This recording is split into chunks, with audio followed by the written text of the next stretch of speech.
네, 안녕하세요. 저는 아주대 병원에서 근무하고 있는 가정학과 주남석입니다. 오늘 제가 여러분께 말씀을 드릴 내용은 심장 주위 지방과 관상동맥 석회화에 대해서 말씀을 드리도록 하겠습니다. 특별한 이해관계는 없습니다. 음. 여러분, 심장 주위 지방은 뭔가 여러분 아시겠지만 심장이 이렇게 있고 심장을 둘러싸는 심막이라고 있습니다. 그 심막이 있고 그 아래쪽에 에피카디얼 아디포 티슈라고 해서 심장 이 주위 지방이 있고요. 예, 심막이 있고 그 바깥쪽에 이제 심장 외쪽 바깥쪽에 페리카디얼 아디포 티슈라고 해서 층이 있습니다. 심막 아래에 있느냐 바깥에 있느냐 이렇게 조금 나뉘게 돼 있는데 발생학적으로 여러분 아시겠지만 내장 지방하고 그다음에 피하 지방 이 조금 다른 것처럼 이 내장 지방과 이 심장 심막 하 지방 에피카디얼 아디포 티슈가 조금 다르지만 그 기능은 좀 비슷합니다. 그래서 우리가 내장 지방이 증가되면 여러 가지 대사증후라든지 그다음에 심혈관 질환의 위험도가 올라가는 것처럼 이 역시 심장에 지방이 많이 쌓이게 되면 특히 이제 EAT라고 하는 이런 지방이 많이 증가가 되면 심장의 어떤 병들, 특히 혈관성 질환이라든지 그다음에 부정맥이라든지 그다음에 심부전 이런 것들이 리스크가 올라간다고 알려져 있습니다. 여러분 아시겠지만 이런 지방은 어렸을 때는 이렇게 우리가 체온 조절을 하게 되고 그다음에 자라면서 우리가 에너지를 공급하는 원료잖아요. 굉장히 고에너지 이런 원료인데 성인이 돼서 이제 체중이 많이 늘어나게 되거나 그러면 또 지나치게 체지방이 많이 쌓이게 되고 특히 이제 내장 지방이 많이 증가되면 이런 심혈관 질환 리스크가 증가된다고 여러분 다 알고 계실 겁니다. 그래서 처음에는 우리를 많이 보조하였던 이러한 지방이 뭔가 기준치를 상회하는 이러한 결과를 보일 때 위험도가 있다라는 거죠. 그래서 우리가 항상 이 지방량을 조절하는 게 중요한데 과도하게 만약에 성인 때 증가가 되면 뭔가 문제가 생긴다는 거죠. 그래서 여러분 아시겠지만 지방량은 딱 적절한 게 좋은데 이게 과도하게 볼륨이나 또는 이 기능이 안 좋아지게 되면 어떻게 문제가 되냐. 결국 우리 지방세포에서 그냥 에너지만 저장하는 게 아니고 거기에서 무슨 문제가 일어난다는 겁니다. 그래서 첫 번째가 이제 몸에 염증이 많이 증가가 돼서 이 염증이 우리가 뭐 감기를 앓거나 이런 게 조금 다르긴 하지만 혈관에 작용하는 염증이 증가가 된다는 거죠. 그래서 우리가 비만이 되게 되면 특히 대사증후군이 생기게 되면 심장병이라든지 올라가는 이유가 이렇게 염증이 많이 증가가 된다는 거죠. 그래서 이런 것들이 되기 때문에 과도한 지방의 축적이 많이 되면 위험하다라는 거죠. 자, 그래서 예전에는 이렇게 내장 지방만 봤는데 최근에는 이제 한 10년 이상 된 것 같아요. 그래서 이런 심장에 있는 지방도 중요하다. 왜냐하면 내장 지방은 굉장히 스페이스가 큰데 심장 지방은 스페이스가 작잖아요. 그래서 이런 작은 스페이스에서 지방이 많이 증가가 되면 오히려 더 위험할 수 있겠다. 그래서 이렇게 지방이 많이 증가되면 우리가 심장에 뭔가 위해가 갈 수 있겠다라고 생각이 되겠죠. 그럴 것이 심장에서 아까 EAT라고 그 심막 아래에 있는 지방을 분석을 해 보니까 내장 지방에서 나오는 이러한 여러 가지 화학적 케미칼과 비슷하다는 거죠. 그래서 우리가 내장 지방이 증가돼서 병이 생기는 것처럼 심장에 있는 이러한 심장의 지방 EAT가 증가가 되면 역시 또 뭔가 문제가 된다는 이러한 케미칼들이 염증 반응들이 많이 생기게 된다는 겁니다. 자, 우리 몸에 체지방이 축적되는 부분이 많죠. 우리가 복부 내장 지방도 그렇고 그다음에 이런 복부 장기 주위 그다음에 지방간도 그렇고요. 그다음에 콩팥 주위도 있고요. 그다음에 근육 안에 있는 지방도 있고요. 그다음에 췌장에 있는 지방도 있습니다. 그래서 이런 지방들이 좀 과도하게 증가가 되게 되면 물론 또 시간적인 이런 것도 있지만 과다하게 증가가 축적이 되게 되면 보시는 것처럼 다양한 염증이 증가가 되게 되고 그다음에 인슐린 저항성이라든지 뭔가 우리가 의도치 않은 염증이 많이 생기게 돼서 이것들이 우리 몸의 혈관을 공격하고 나아가서 심장을 공격하는데, 자, 심장 자체에서도 이렇게 보시면 아까 제가 오늘 말씀드린 화두가 심장에 있는 지방이잖아요. 특히 심막 아래에 있는 지방인데 그게 에피카디얼 아디포 티슈 EAT인데, 자, 이것이 과도하게 증가가 되게 되면 마치 내장 지방이 증가가 돼서 우리가 염증 반응이 증가되는 것처럼 염증 반응 물질이 많기 때문에 심장을 공격한다. 심장의 혈관도 공격하고 심장 기능도 떨어뜨리게 되고 부정맥도 생기게 되고 그다음에 심부전도 생길 수 있는 그런 리스크가 올라간다는 거죠. 그렇게 아시면 되겠습니다.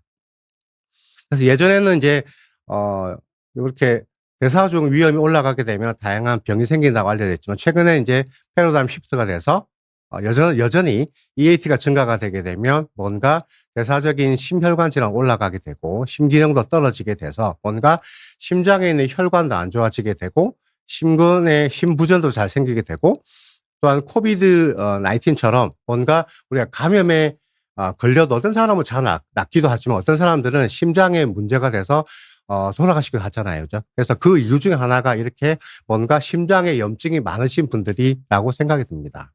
그렇게 아시면 될 것 같고요. 그래서 케이스 레포트가 있는데 젊은 분임에도 불구하고 비전형적인 흉통이 있는 사람들 조사해 봤더니 과도하게 비만이 많지가 않은데 이렇게 EAT가 증가된 분이 있었고, 또 하나는 심혈관성 심장 질환이 있는 분들 역시 나이가 좀 많지만 EAT가 증가된 케이스를 보고를 했습니다. 그래서 요런 것 케이스가 많다라는 거고요. 저희가 한 10년 전부터 요렇게 이제 우리 같이 컨설이 있는 원장님과 자료를 모아 봤는데 EAT를 아니고 이제 EAT 말고 그 밖에 있는 PAT의 자료를 좀 모아 봤습니다. 그래서 이 전체적인 토탈 지방도 중요하고 그중에 EAT가 더 중요한데 저희가 가지고 있는 자료가 PAT였는데 PAT를 보니까 요거는 이제 대사증이 있는 군과 없는 군을 봤더니 확실히 대사증은 있는 군에서 PAT, 그러니까 내 심장 주위에 있는 밖에 있는 PAT가 증가되더라라는 차이가 를 보였고요. 그다음에 PAT가 대사증후군의 유무에 따라서 PAT의 요거는 그렇게 많은 수는 아니지만 그래서 우리가 가진 자료를 가지고 컷오프 밸류를 봤더니 그 볼륨이 142 이상일 경우는 뭔가 대사증후군 리스크가 올라가더라라는 보고를 했었습니다. 그래서 요거가 있었고요. 최근에는 지금 논문을 다 써서 지금 우리 가정학회주에 이제 곧 실릴 건데 보시면 이 PAT가 우리가 여기 보시면 TGH 레이쇼를 보는데, 자, TG 여러분 중성지방이잖아요. 그죠? 중성지방이 올라가게 되면 좋은 지방인 HDL이 떨어집니다. 얘네들이 반대로 가거든요. 그래서 우리가 쉽게 혈액 검사로 알 수 있는 게 TGH 레이쇼입니다. 그래서 뭐 여러 가지 컷오프 밸류가 많지만 우리가 일반적인 그 레이쇼가 뭐 4대1 미만으로 유지하라 뭐 이렇게 많지만 그거를 봤더니 그래서 PAT가 증가된 군에서 TGH 레이쇼가 확실히 올라갔다는 걸 보고 했었고요. 그래서 그 TGH 레이쇼를 터타일로 3분의 1 나눠서 봤더니 확실히 TG가 높아질수록 PAT가 증가되더라라는 보고를 받았었습니다.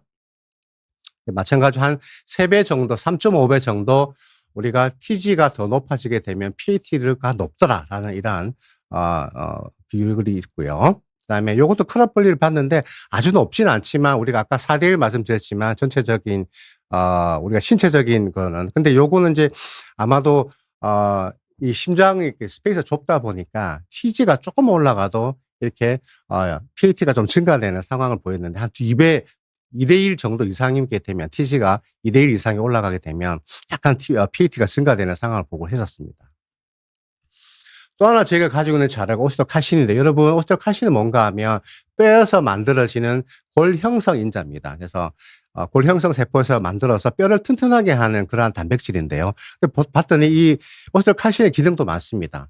장에서 분비되는 이렇게 포만감 호르몬인 GLP-1을 분비하기도 하고 인슐린 기능을 잘 하기도 하고 이 지방간이 덜 생기게 만들고 근육의 어떤 기능도 좋게 되고 이렇게 좋은 기능이 있는 게 뼈에서 분비되는 물질이 오스테오칼신인데 이게 이제 저희가 이제 골다공증을 하시는 분들 많이 공부를 하시고 여러분들 아마 1년에 한번 골다공증 있으신 분들은 이제 그걸 평가를 받게 될 텐데 이게 떨어지게 되면 보시는 것처럼 다양한 우리 몸에 안 좋은 방향이 생길 수 있겠죠. 그래서 저희가 가지고 있는 자료를 가지고 오스테오칼신을 봤더니 오스텔칼신이 좋은 기능이 있는 거 말씀드렸는데 이게 떨어지게 되면 PAT가 오히려 증가되는 반대의 이런 결과를 보였습니다. 그래서 이거 너무 지나치게 떨어져 있거나 인위적으로 떨어지면 안 되게 돼 있는데 보시면 그래서 이게 오스텔칼신이 좋을수록 높을수록 PAT가 떨어지더라. 이거 반대로 가는 거죠.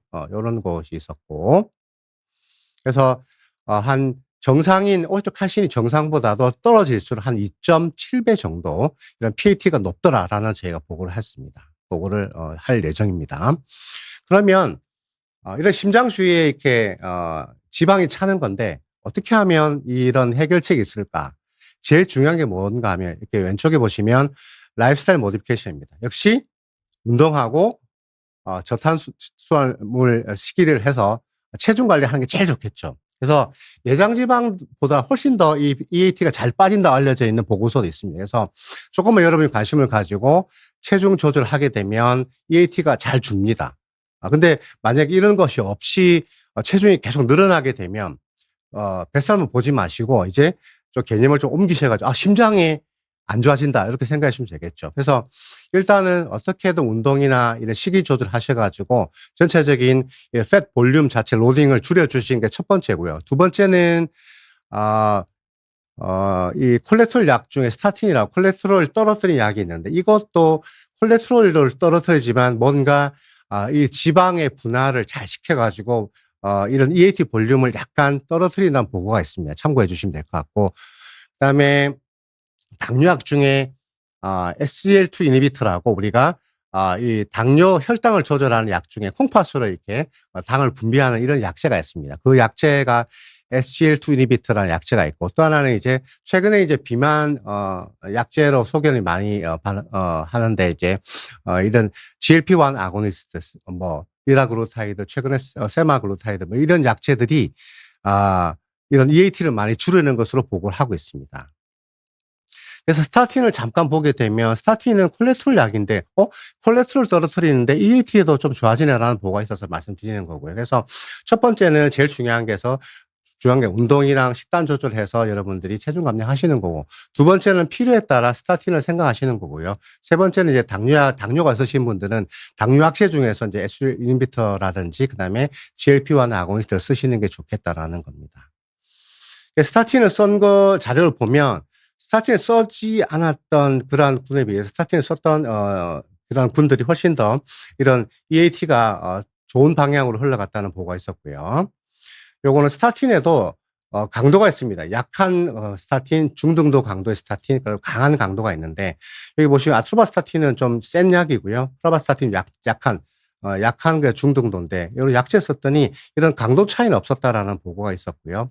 하지만 에이징이 되면서 그런 것이 아니냐라는 보고가 있는 것도 있는 게 보시면 시간이 지나면서 EAT 볼륨이 증가가 되고 그다음에 CT성으로서 이렇게 볼륨이 지방이 많아지는 이러한 걸 봤더니 스타틴 사용의 차이가 없이 이건 에이징 프로세스가 아닌가라는 이런 보고도 있었습니다. 그래서 나이가 들면서 여러분들 EAT 체중이 증가하고 특히 내장 지방이 증가되는 이러한 게 있다면 아마도 이런 좀 리스크가 올라가지 않나라고 생각이 되고 제가 오늘 자료를 다시 한번 통계를 돌려보니까 아마도 그냥 일반적인 정상 체중군에 비해서 그냥 내장 지방이 증가된 복부 비만층 말고 그냥 일반적인 BMI만 증가된 이러한 군보다 확실히 내장 지방이 증가된 환자들에서 훨씬 EAT가 높고요. PAT가 높았고 이렇게 그다음에 또 BMI와 허리 둘레가 증가되는 혼합형 비만에서 훨씬 더 PAT가 한 10배 이상 증가되는 거 보면 확실히 내장 지방 그냥 일반적인 BMI 증가보다는 내장 지방과 함께 내장 지방만 증가될 경우 5배 그다음에 혼합성 비만 10배 이상의 하이 PAT를 가진 거 보면 확실히 우리가 체중이 증가되면 특히 내장 지방 쪽으로 증가가 되면 PAT가 증가되는 방향으로 우리가 알 수가 있었습니다. 그래서 이거는 예전에 이제 GLP-1 아고니스트가 EAT에 관계되는 건데 약을 쓰더니 쭉 체중 감소와 함께 EAT가 줄어드는 걸 볼 수 있겠고 그다음에 당뇨약 중에 이제 SGLT 이니비터라는 약제를 썼을 때도 이게 EAT 볼륨이 줄어드는 걸 볼 수 있겠고요. 그다음에 여성 호르몬 중에 인제 이거는 좀 왈가불 좀 컨트로버시가 있습니다. 어떤 그 연구에는 경구약이 더 좋다, 어떤 약은 경피가 좋다는 게 있는데 아직 더 연구가 돼야 되는데, 이 자료는 에스트로겐을 우리가 말의 소변에 추출한 이러한 약제를 투여했을 경우 EAT 증가가 좀 덜하더라라는 보고가 있었는데, 쪼끔 더 연구가 돼야 될 것 같습니다. 또 하나는 운동은 그럼 어떻게 해야 될까? 우리가 저항성 운동을 많이 하시고 유산소 운동도 많이 하시는데, 저항성 운동을 했을 때 N수가 적지만 훨씬 더 좋다라는 보고가 있었는데, 그 뒤로 보시면 그러면 유산소 운동은 안 해야 되냐? 그런 건 아닌 것 같고요. 여기 보면 지구력 운동하고 저항성 운동을 같이 병합하게 되면 둘 다 효과가 있는 걸 봐서는 지구력 운동을 하시고 저항성 운동을 같이 병행하시면 여러분들 DHT가 증가가 되고 또는 감소에 더 도움이 될 거다라는 결과입니다. 또 하나는 우리 여러분 숙성 마늘에 대한 자료가 있더라고요. 그래서 그냥 생마늘보다는 숙성 마늘이 숙성이 더 많이 될수록 이런 EAT 증가가 나중 보면 숙성 마늘에 대한 효과가 좀 있는 것 같고요. 요것들이 이제 오늘 제가 데이터는 보여드리지 않지만 미토콘드리아하고 뒤에 캑스에 대한 할 때 석회화 때 제가 보여드릴 건데, 이 숙성 마늘에 대한 숙성 마늘이 좀 이런 뭔가 미토콘드리아 기능을 올리고 몸에 염증을 줄이는 효과가 있다고 하네요. 그래서 요거를 이용한 이런 서플리먼트 있으니까 한번 참고해 보시면 좋을 것 같습니다. EAT 마지막 슬라이드인데 보시면 우리가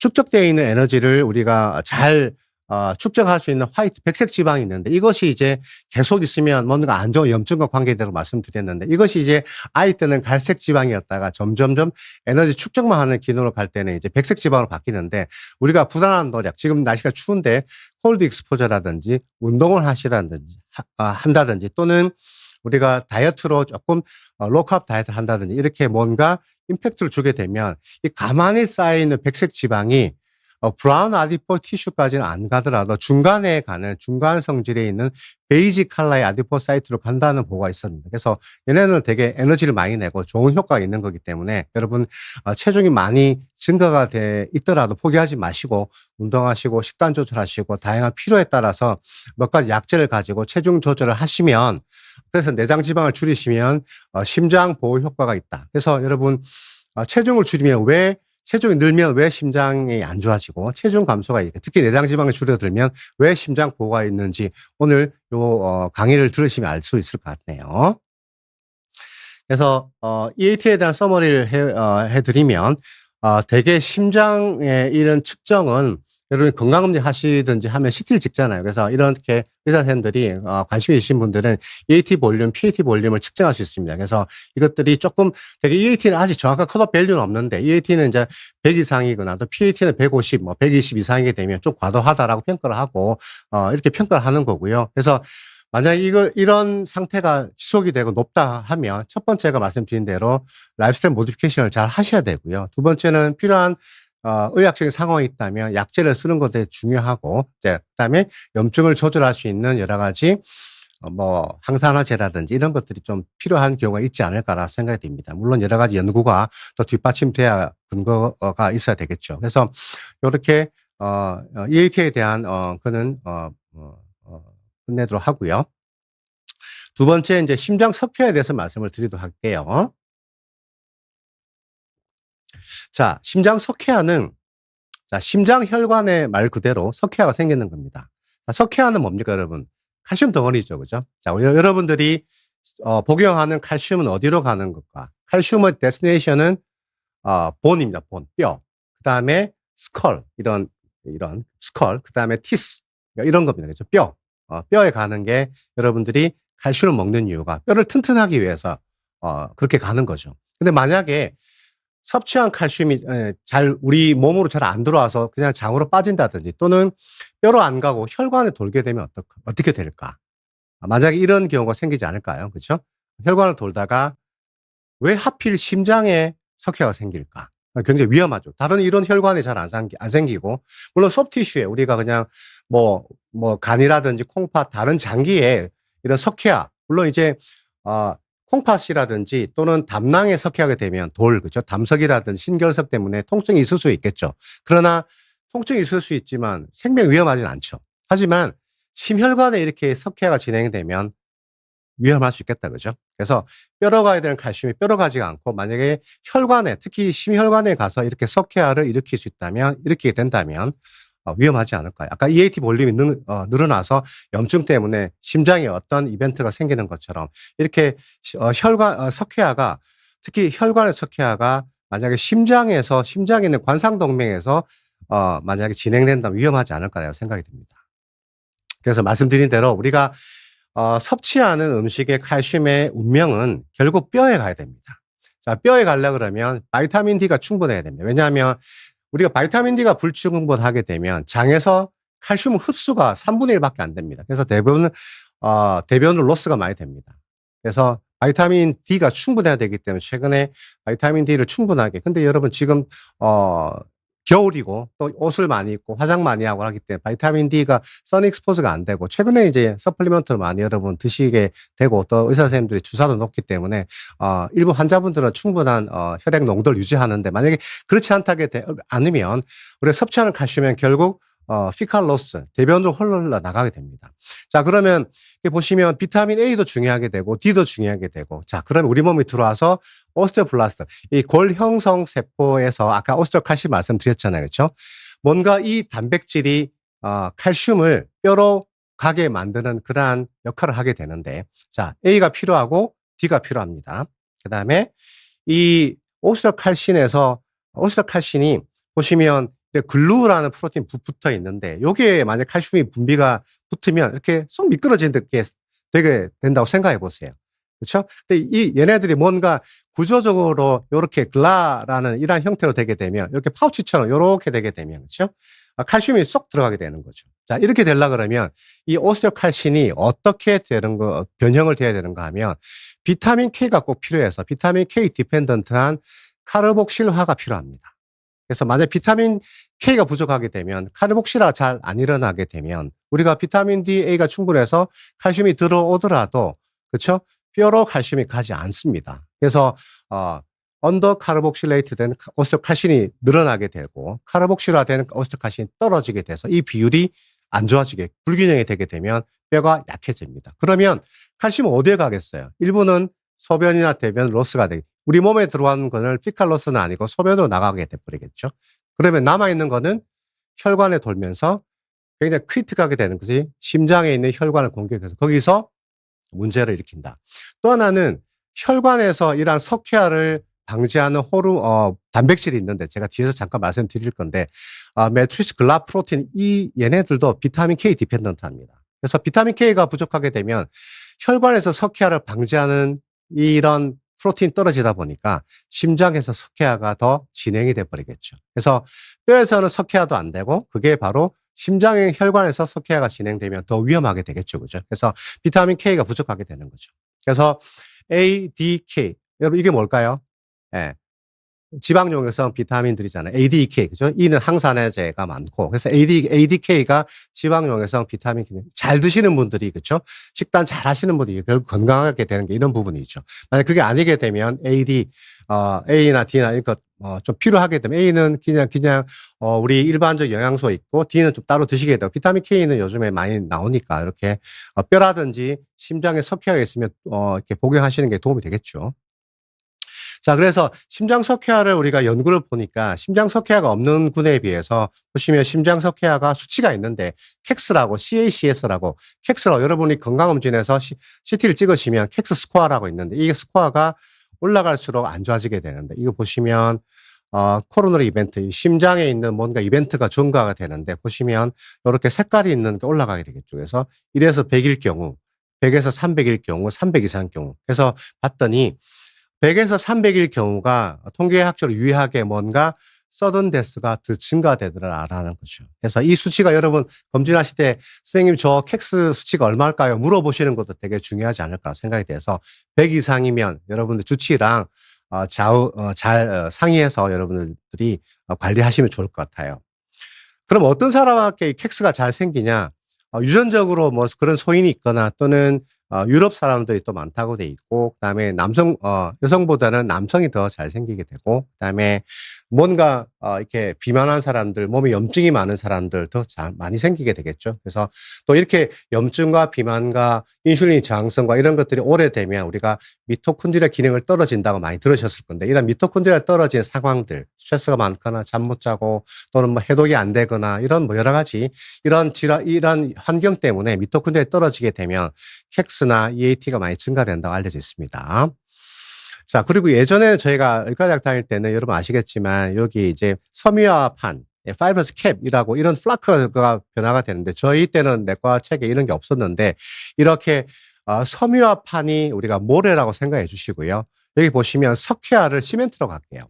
여러분 석회화만, 그러니까 모래만 있는 것보다 이제 모래 반죽보다는 모래에다 시멘트가 있는 게 더 단단하잖아요. 그죠? 그래서 뭐지 굉장히 위험합니다. 그냥 모래만 이런 플라크가 있는 것보다 이 모래에다가 석회화가 다시 합쳐지면 더 위험하게, 더 단단하게 뭔가 이런 석회화가 진행이 되게 되면 더 위험하지 않을까요? 근데 이 석회화의 크기도 굉장히 큰 석회화보다는 좀 말랑말랑하고 작은 석회화들이 더 위험하다고 알려져 있습니다. 그래서 만약에 이 루멘 내강의 석회화가 있다면 굉장히 위험하고요. 되게 밖에서 제 임상 경험은 주로 심장의 혈관 밖에서 석회가 진행되는 게 되게 많은데, 그럼에도 불구하고 이 수치가 높게 되면 굉장히 독립적으로 심혈관 이벤트가 많이 증가되는 거 보면, 특히 이런 석회화가 안에서 진행됐다 그러면 굉장히 위험합니다. 그래서 요거는 것은 치료를 좀 받는 게 좋겠다 생각이 되고요. 그래서 우리가 연구했던 것보다 역시 남성에서 아까 말씀드린 오스테오칼신이 떨어지니까 이런 당연히 오스테오칼신의 이런 카르복실레이트 된 이러한 칼신이 떨어지더라라는 보고를 했었고, 우리가 몸에 다양한 이 아로의 산화 스트레스가 증가되는 방향, 비타민 D가 떨어진다, 그다음에 호모시스틴이 오른다, 이 혈관 염증 수치거든요. 그다음에 아포비는 LDL의 어떤 이러한 콜레스테롤의 어떤 마커인데, 이런 것들 콜레스테롤 LDL이 올라가는 이런 마커들이 올라갈 때 이 캑스가 많이 높더라라는 보고를 저희가 했었고, 그래서 정리를 우리 같은 일하시는 교수님께 정리해 주셨는데, 이런 호모시스틴 혈관에 염증이 있는 분들이 많은데, 호모시스틴 여러분 되게 우리 검진에도 많이 보는 그런 마커예요. 이런 것들이 올라가게 되면 몸에 염증 반응이 많이 일어나는 이러한 몸의 그런 염증 반응 결과 플러스 앞서 말씀드린 우리가 섭취하는 칼슘이 뼈로 안 가고 혈관을 많이 돌게 되는 이러한 사태가 벌어지게 되면 소프티슈의 이런 칼피케이션, 석회화는 그렇게 위험하지 않지만 담석이나 신결석 빼고는 뭐 통증을 유발하는, 근데 더 크리티컬한 게, 위험한 게 혈관에 석회화가 있는 거잖아요. 그렇죠? 그렇게 석회화가 심장에 많이 유도가 되더라라는 보고를 제가 했었습니다. 그래서 말씀드린 대로 우리가 체지방, 특히 내장 지방이 증가되는 상황이라든지 혈압이나 당뇨라든지 이런 여러 가지 RS가 많이 증가된 상황의 어떤 미토콘드리아 기능이 떨어진 상황에서 두 가지, 아까 모래가 많이 형성되는 상황, 또 하나는 석회화가 많이 그러니까 시멘트가 많이 만들어진 상황이 많이 합쳐지게 되면 혈관에 이런 칼시케이션, 석회화가 훨씬 더 많이 진행이 되더라라는 거죠. 그래서 이런 석회화가 진행되는 것이 말씀드린 대로 여러 가지 우리가 평가할 수 있는 부분이 있다라는 거죠. 자, 그러면 어떻게 좀 관리를 하면 좋을까? 아까 EAT 말씀드린 대로 라이프스타일 모디피케이션도 하고 스타틴도 생각하시고 뭐 여러 가지 말씀을 드렸는데, 요거는 이제 저희가 심혈관 리스크를 따져야 되는데, 심혈관 위험을 따져야 되는데, 여기 AS11이라는 거는 의사 선생님들이 우리가 평가하는 건데, 나이, 성별, 여러 가지 약 드시는 거, 담배 태시는 거, 이런 거 쭉 해서 우리가 스코어가 있는데, 딱 자동으로, 우리가, 계산이 됩니다. 그래서 그 계산이 5% 미만이면 로리스크, 그 다음에 5에서 7.5에서 20, 20 이상, 이렇게 위험도에 따라서 이렇게 적어도 약간 위험도가 있는 분들이 석회화가 있다 라고 되면, 제로면 뭐 특별하게 문제가 없겠죠. 근데 제로가 아니고 상승됐는데 100 미만이냐 100 이상에 따라서 약간 틀립니다. 물론 이것들이 전 세계적인 가이드라인 똑같지는 않습니다. 그래서 권고 정도 생각하시면 될 거고요. 그래서 이 석회화 수치가 100 미만이게 되면 콜레스테롤 약을 쓰는 것을 좀 고려해봐라 라고 돼 있고, 그 다음에 라이프스타일 모디피케이션은 당연히 하셔야 되고, 두 번째는 이 캑스가 100 이상이 되면 스타틴을 권유하라고 알려져 있죠. 그래서 의사 선생님들도 한번 고민해 보시고 그냥 다 뭐 드리는 것보다는 꼭 스타틴을 써야 될 환자가 있지 않겠습니까? 그런 분들이 당뇨가 있거나 이런 분들이 만약에 캑스가 올라갔다. 그럼 그다음에 가족력도 있다. 에서 15대 올라갔다. 그러면 스타틴을 쓰는 것이 권유한다라고 보고를 하고 있습니다. 최근에 권고는. 자, 그러면 콜레스테롤 내리는 약을 꼭 써야 되나? 보시게 되면 콜레스테롤 약을 썼는데 이 콜레스테롤 떨어뜨리는 효과 외에도 이 스타틴은 우리가 앞서 말씀드린 혈관의 석회화를 일으키는 그 과정을 억제해 준다고 보고를 하고 있습니다. 그래서 우리가 콜레스테롤 약을 쓰는 게 단순하게 지질만 떨어뜨린 LDL만 떨어뜨리는 효과뿐만 아니고 여기서 더 가서 석회화를 일으키는 이러한 과정도 약간 억제하는 그러한 결과를 효과를 보였다라는 보고가 있기 때문에 여러분들이 조금 치료자분들은 고민을 해 보시는 게 좋겠다라는 생각이 되고 이거는 전문가 오피니언이지만 스타틴 콜레스테롤 약을 쓰지 않았던 분과 비교해 가지고 만약에 이런 캑스가 있었던 분한테 쭉 썼던 분과 안 썼던 분을 봤더니 스타틴을 안 썼던 분은 이런 캑스가 쑥 진행되는 이런 보고를 했었고요. 그다음에 만약에 스타틴 콜레스테롤 약을 계속 한 4.8년 정도 데이터인데 썼던 분에서는 이런 캑스가 적어도 약간 진행이 덜 되더라라는 보고를 했었기 때문에 이건 아직까지 가이드라인보다는 표준적인 가이드라인보다는 전문가적인 이런 오피니언이기 때문에 여러분들이 치료자 또는 여러분들이 검사하시면서 계속 캑스를 하고 있었던 분이라면 조금 참고를 해 주시면 어떨까라고 생각이 듭니다. 그래서 말씀드린 대로 한 100 이상 정도면 스타틴을 쓰는 것을 고려해 보라고 되어 있고 만약에 55세 이상인데 이면서 100보다 약간 캑스가 떨어져 있다 그러면 한 번쯤은 고려해 보는 게 어떨까라고 생각이 되고 캑스가 증가되면 이 심혈관 질환 리스크도 증가되는 걸 당연히 말씀드렸죠. 자, 그다음에 어떤 강도의 스타틴을 쓸까라는 보고가 있는데 여기 보시면 아까 100 미만은 조금 이렇게 약한 스타틴을 써도 될 것 같고 100에서 300 정도는 적어도 중등도에서 고강도의 저용량을 쓰는 것을 권유하고 적어도 100 이상이 되게 되면 여기다가 스타틴, 콜레스테롤 약 플러스 로우도즈 아스피린을 병행하는 게 좋겠다라고 하고요. 만약에 300 이상이면 굉장히 위험이 높기 때문에 아주 조금 강한 스타틴을 쓰면서 로우도즈 아스피린을 병행하는 것을 권고를 하고 있습니다. 자, 그럼 나는 캑스가 제로인데 선생님 어떻게 저는 CT를 찍어야 돼요라는 분이 있을 수 있겠죠. 그래서 캑스가 제로이면 어떤 것을 기준으로 하는가? ASCVD, 나이와 이런 여러 가지 심혈관 질환의 이런 위험도를 따져서 위험도가 낮게 되면 대개 저는 되게 중년 남성이다 이러면 대개 한 5년 정도, 5년이나 7년, 되게 5년 주기로 저는 권유드리고 그다음에 한 중간 정도 리스크 있으면 한 3년에서 5년 정도. 그다음에 리스크가 세다. 그러면 한 3년 정도 하고 그다음에 스텐트를 안 넣었지만 이미 스테노시스가 있다. 심혈관이 석회가 있다. 그럼 저는 한 2년 정도로 저희는 이제 CT를 찍으면서 조금 추적을 권유를 드리고 있습니다. 그래서 평가 방법은 CT가 좋다라는 보고를 했었고요. 자, 관리는 첫 번째 담배 태시는 분들은 반드시 금연을 유도하는 게 좋겠죠. 흡연을 하게 되면 이 캑스가 엄청나게 증가되는 것도 뭐 당연할 겁니다. 그래서 첫 번째 치료자분들은 당연히 이제 금연을 하게 하셔야 되고 그다음에 체력이 좀 좋아야 됩니다. 왜냐하면 여성분보다 남성분들이 캑스가 잘 생기게 돼 있는데 피트니스가 좋게 되면 이런 캑스가 덜 생긴다고 알려져 있고 그렇습니다. 그렇지만 너무 심하게 또 운동하게 되면 오히려 또 이런 캑스가 또 생기거나 진행된다는 보고가 있기 때문에 운동을 해야지라 너무 강한 운동보다는 여러분 이런 운동 능력에 맞게 해야 되는데 어느 정도의 운동일까? 이게 보시면 만약에 갑자기 급작스러운 운동을 많이 하게 되면 뭔가 혈관의 염증 반응도 유발이 되게 되고 그다음에 혈관에서 이 PTH가 뼈를 만드는 이런 거거든요. 뼈를 만들고 없애는 이런 호르몬인데 불갑상선 호르몬이. 그래서 이런 것들이 갑자기 분비가 되게 되면 뭔가 칼슘 레벨이 확 올라갈 수 있습니다. 그러면 칼슘 레벨이 갑자기 올라가게 되면 석회화가 유발될 수 있다는 거죠. 네, 이렇게 조심하셔야 되는데 그러면 어느 정도의 강도를 할까라는 건데 보시면 운동선수들이 이런 석회화 수치가 높더라는 보고가 있습니다. 그래서 운동선수는 운동을 많이 하시는 분들이잖아요. 그래서 이 보고는 주당 2000매치 이상을 하게 되면 석회화가 오히려 혈관에 더 많이 생성되더라라는 거고 5,000 매치 미만을 하는 게 좋겠다라고 알려져 있는데 그러면 2,000 매치. 2,000 매치는 되게 5 매치를 보게 되면 5 매치는 좀 빨리 걷는 거고요. 자전거 타는 거 그다음에 부드러운 이렇게 테니스 정도가 되는데 이런 5 매치 미만 5 매치 정도의 운동을 한 30분 정도 하시면 주 한 그쵸? 하면 한 1,500 정도가 되지 않겠습니까? 그래서 그 정도 운동을 하게 되면 2,000 매치를 초과 안 할 텐데 요렇게 하시게 되면 뭐 작게 하게 되면 또 자주 더 하기 싫으면 되겠죠. 한 2,000 매치를 안 넘는 게 좋겠다라는 아주 뭐 정확한 이런 가이드라인은 아니지만 참고 여러분 해 주시면 좋을 것 같습니다. 그다음에 앞서 제가 처음에 캑스 말씀드릴 때 바이타민 K 의존성이다. 그쵸?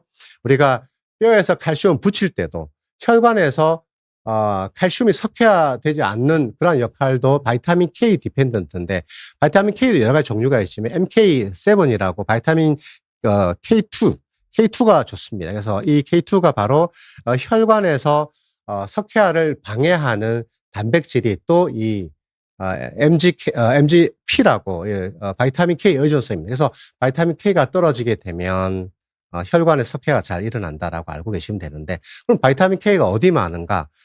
나또 일본식의 나또 음식이 많고 그다음에 우리나라는 청국장이 많습니다. 그래서 이런 것들 여러분 잘 챙겨 드시면 좋을 것 같고요.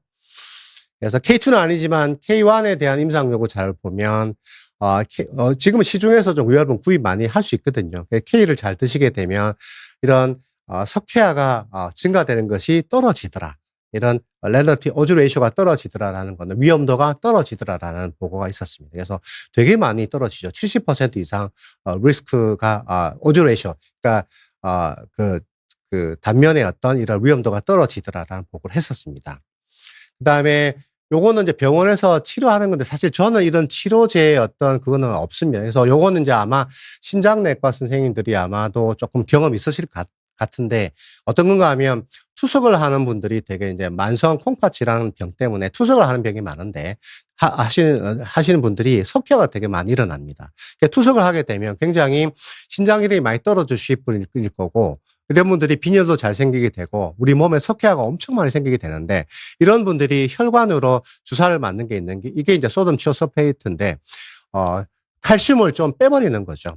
혈관에서 이렇게 투석하다가 같이 주게 되면 이 혈관을 빼버립니다. 그래서 혈관에서 석회화를 약간 내부로 분비를 하는 이러한 거가 있고 또 이런 그 항산화 기능도 있다라는 보고가 있기 때문에 이런 소듐 치오솔페이트도 우리 심장의 석회화를 좀 막는 효과가 있었다라는 보고가 하고 있었고 그다음에 칼슘을 빼는 게 앞서도 있었다 그러면 그다음에 이 약제는 SNF472는 결정을 만드는 과정을 억제해서 석회화되는 자체를 못 만들게 하는 약제이기 때문에 이것도 아주 강력한 투석 환자에 쓸 수 있는 주사제라고 합니다. 그래서 우리가 내과 선생님들 투석하는 선생님들이 좀 고려해 볼 수 있는 거가 아닐까라고 생각이 되고 또 하나 앞서 말씀드린 대로 이제 비타민 K.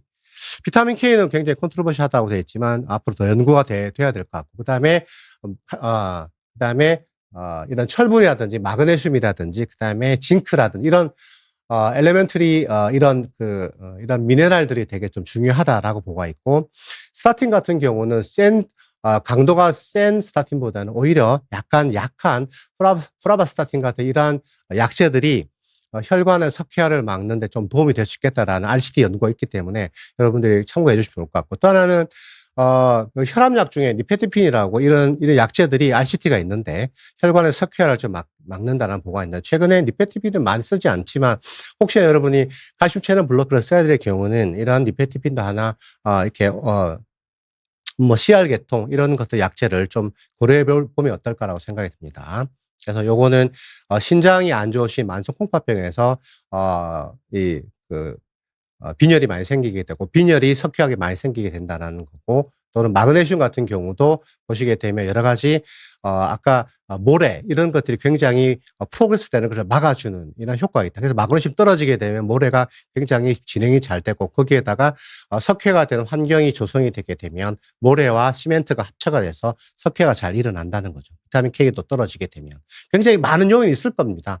그런 뭐 이런 요인 중에 하나라고 생각하시면 되고 그다음에 거의 마지막인데요. 그래서 우리 몸에 RRS가 증가되는 상황, 산화 스트레스가 증가되는 상황. 여러분 스트레스 많이 받고 잠 못 자고 비만이 오래되고 그다음에 인슐린 저항성 생기고 당뇨, 그다음에 스모킹, 그다음에 해독이 잘 안 되는 상황들, 이런 상황들이 굉장히 아래에서 버든이 많아지게 되는데, 이러한 상황들이 있게 되면 우리 혈관의 EAT도 증가가 되는 것과 함께 혈관의 석회화도 굉장히 잘 생기게 되고 진행도 잘 되기 때문에 요런 것이 미토콘드리아 기능을 떨어뜨리게 되고 여러분들의 건강, 특히 심혈관 건강에 굉장히 치명적일 수 있겠다라고 돼 있습니다. 요거는 이제 물리적으로 석회화 병변을 빼내는 건데, 뭐 저는 해본 적이 없어서 모르겠지만, 다른 나라의 어떤 그 자료를 보니까, 여러 가지, 거기에 이제 접근이 가능하기 때문에 혈관으로 접근을 해가지고, 이런 칼슘을 빼내는 이런 시술이 있는 것 같아요. 그래서 요거는 참고해 주시면 좋을 것 같고, 아직은 이런 것은 저는 잘, 경험이 없어서, 다음에, 이런 것이 있구나라 정도로 여러분 아시면 될 것 같아요.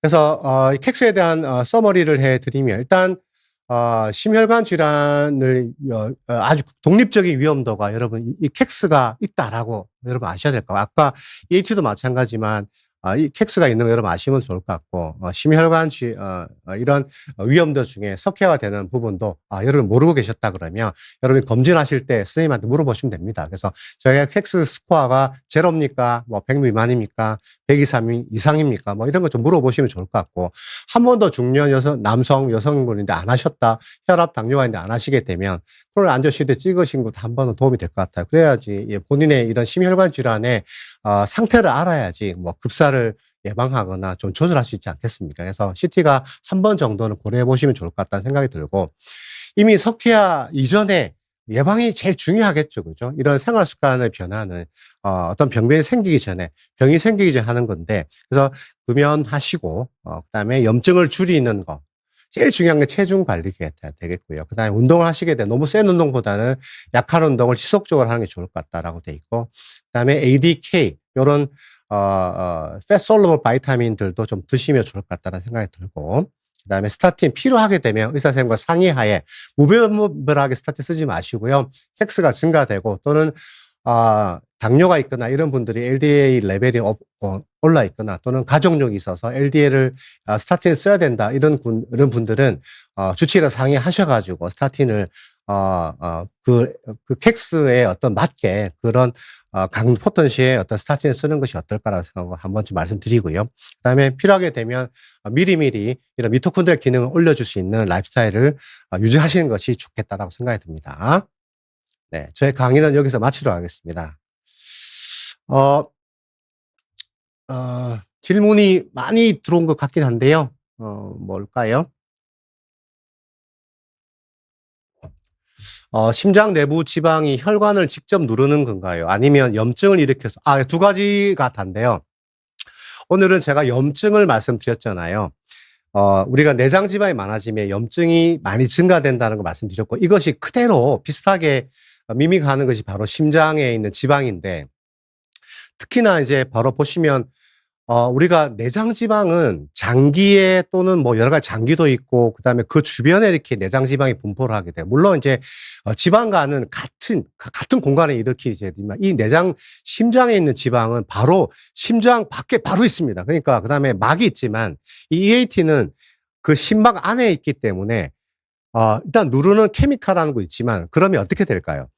첫 번째 염증이 많이 일으키게 돼 있기 때문에 심장 혈관에 바로 염증이 다이렉트하게 우리가 작용할 수 있는 거. 두 번째는 제가 오늘 잠깐 드렸는데 이것들이 부정맥을 잘 일으킬 수 있다고 그러고요.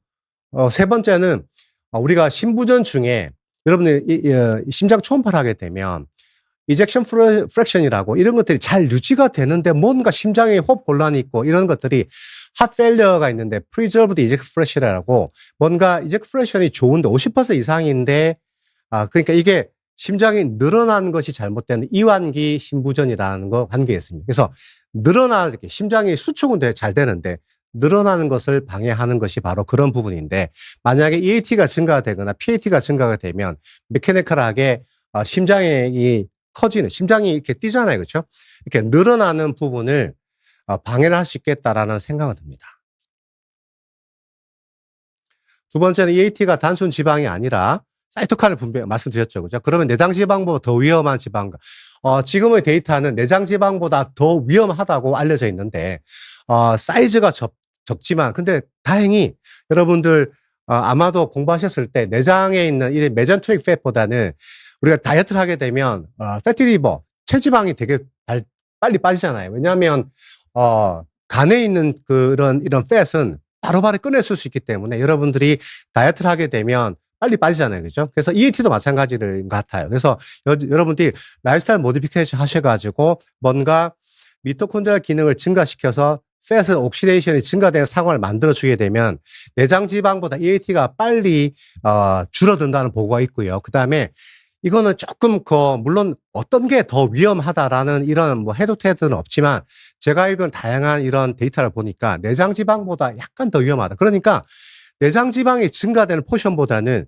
이 EAT가 증가되는 게 쉽게 증가된다는 거죠. 그러니까 더 위험할 수 있겠다는 거죠. 그래서 저는 어떤 위험도가 지금 질문이 이제 그런 거니까 EAT가 증가되는 것도 굉장히 위험할 수 있겠다라는 건데 이것들이 루틴하게 체크를 안 하니까 여러분 보통 분들은 EAT를 평가 안 하잖아요. 그렇죠? 그래서 혹시나 여러분들이 만약에 어떤 CT를 찍을 때 어떤 조건을 줄 수 있다 그러면 PAT보다는 EAT를 조건을 줘서 그 볼륨 자체를 평가하는 것도 되게 좋겠다라는 생각이 드네요. 네, 그거에 대한 제가 답변을 드렸고요. 그다음에 60세 남자분인데 4년 반 전에 당뇨 합병증으로 신장 이식을 받았습니다. 그 당시 건강검진에서 좌측 간상동맥 석회가 있다고 해서 아스피린을 먹고 있네요. 네. 석회를 없애는 방법은 없나요? 또 아까 말씀드렸듯이 요거는 없애는 방법 이미 생겼으니까 일단은 아스피린과 스타틴 그다음에 앞서 말씀드린 혹시나 이런 신장 이식을 이렇게 뭐 투석을 하신 분 아니니까 뭐 이렇게 투석을 아니니까 혹시나 이제 한쪽 신장 이식을 받았다 그러면 두 개 다 있을 거니까 더 진행이 되는 것이 예방한다 그러면 앞서 말씀드린 대로 필요에 따라서 석회화 수치를 보고요. 석회화 수치를 보고 만약에 없다 그러면 굳이 스타틴을 추가하실 필요는 없지만 석회화 수치를 일단 봐야 되겠다. 그러니까 이 수치가 어느 정도인지는 봐야 된다. 100 미만인지 100 이상인지 이렇게 돼서 스타틴을 조금 고려해 볼 수 있는 게 어떨까 생각이 돼요. 그 이전에 여러분 아시겠지만 만약에 비만이 있다 그러면 라이프스타일 모디피케이션 하셔가지고 조금 이렇게 좀 관리를 하시는 게 더 좋겠다는 생각이 드네요.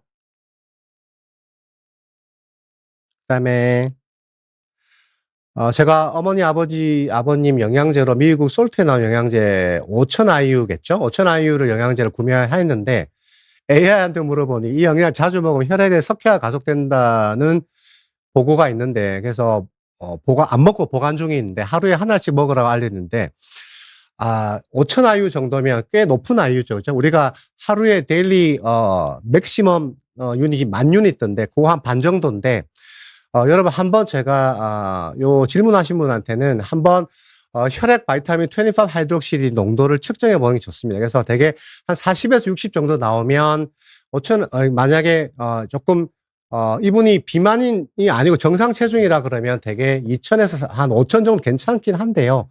만약에 혈액 농도가 40에서 60을 넘는다 그러면 조금 5,000은 좀 많고요. 그래서 한 2,000IU 정도 드시면 되고 만약에 20 미만이다라고 비타민 D 결핍이 됐다 그러면 당분 한두 달 정도 5,000IU 좋습니다. 좋고 나서 나중에 이제 혈액 검사하셔가지고 근데 보면 안 되거든요, 검사가. 그래서 검사하셔가지고 되게 한 40 정도의 혈중 레벨이 유지가 된다 그러면 용량을 좀 줄여 이틀 한 번씩 먹으면 되겠죠. 이제 또는 다 드시게 되면은 이제 약간 함량이 낮은 거 2,000에서 4,000 정도의 유닛으로 해보는 게 좋은데.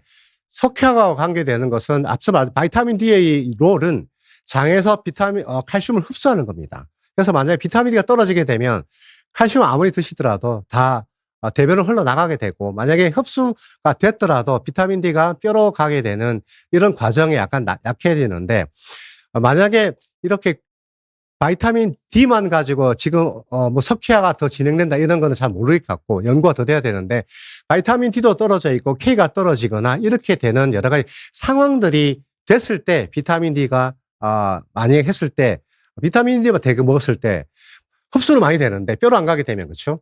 만약에 혈관에 돌겠죠. 그래서 아마 비타민 D가 석회와 연관되지 않을까라는 제 생각은 있습니다. 그래서 더 연구가 많이 돼야 된다고 생각이 돼서 용량을 좀 낮게 해서 이틀 한번 드시면 문제가 없습니다. 42세 남성분인데 2년 전 전극 도자 절제술 때문에 심장 시틀제거든 칼슘 석회화가 제로인데 플라크 없음을 나왔는데 예, 그렇게 이게 2년 만에 생기지는 않고요. 제가 말씀드렸지만 뭔가 이런 그 APIP 때문에 이런 그 도자 시술을 받으신 것 같은데요. 그래서 2년 만에는 아닌 것 같고, 제가 말씀드린 캑스가 제로면 되게 저는 5년 정도를 권유 드리기 때문에 한 5년 정도 만에, 만약 2년 전에 찍으셨다 그러면 3년 뒤에 찍으면 어떨까라는 생각이 됩니다. 그다음에 하나 더 볼까요? 30초 남았으니까. 어머니가 말기 암 투명 중이신데 암이 흉부 대동맥에 붙어 있습니다. 스텐트 등으로 대동맥을 보강하여 암세포 제거술을 하면 좋다는데, 이거는 오늘 이건 아닌 것 같긴 한데, 암세포 제거를 이거는 저는 암을 치료하는 의사가 아니고 요거는 다른 어떤 분야의 선생님들의 의견이 좀 필요할 것 같습니다. 요거는 제가 섣불리 말씀을 드리면 오해가 있을 것 같으니까 요 질문은 제가 다른 선생님한테 여쭤봐서 답변이 되는지 한번 제가 나중에 그 댓글에 한번 여쭤보고 말씀을 드리도록 할게요. 네. 네, 감사합니다. 오늘 제가 처음으로 뭐 들으신 분도 있을 수 있겠지만 EAT, 심장주의 지방하고 그다음에 캑스에 대한 이런 석회화를 말씀드렸는데 여러분들 건강에 많이 도움이 되고 환자 관리에 많이 도움이 되셨으면 좋겠습니다. 감사합니다. 시청해 주셔서 감사합니다.